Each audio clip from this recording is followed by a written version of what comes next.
বন জঙ্গলে ছেয়ে গেছে স্থাপনা, খুলে যাচ্ছে ভবনের ইট, ধসে পড়ছে দেয়াল, কোথাও আবার চুরি হচ্ছে জানালা দরজা সহ সেচখালের লোহার গেট। এরই মধ্যে প্রকল্পের জায়গা দখল করে দোকানপাট, বাড়িঘর সহ বিভিন্ন স্থাপনা নির্মাণ করেছে প্রভাবশালীরা।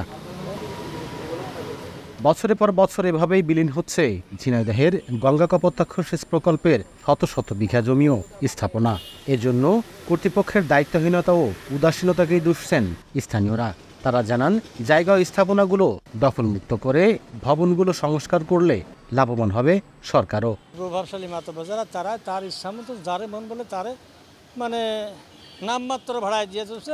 পানি উন্নয়ন বোর্ডে যারা চাকরি করে তারা বছরে একবারের জন্যও এগুলো দেখভাল করতে আসে না। বাসাগুলো যদি সংস্কার করে, যে টাকা হয়তো তারা ভাড়া বা রাজস্ব পাচ্ছে, হয়তো আরও একটু ভালো তারা রাজস্ব এখান থেকে নিতে পারবে। এখানে আমরা যারা থাকি, এখানে বসবাস করা খুব কষ্ট হয়ে যায়। সঠিক রক্ষণাবেক্ষণের প্রয়োজন এবং সেটা হচ্ছে পানি উন্নয়ন বোর্ডেরই দায়িত্ব।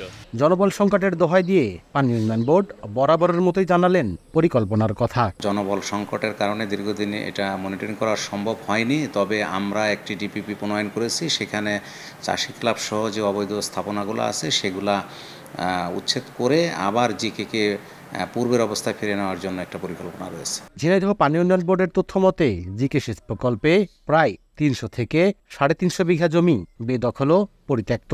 দখলদার আছে প্রায় 550। লোটাস রহমান সোহাগ, সময় সংবাদ, ঝিনাইদহ।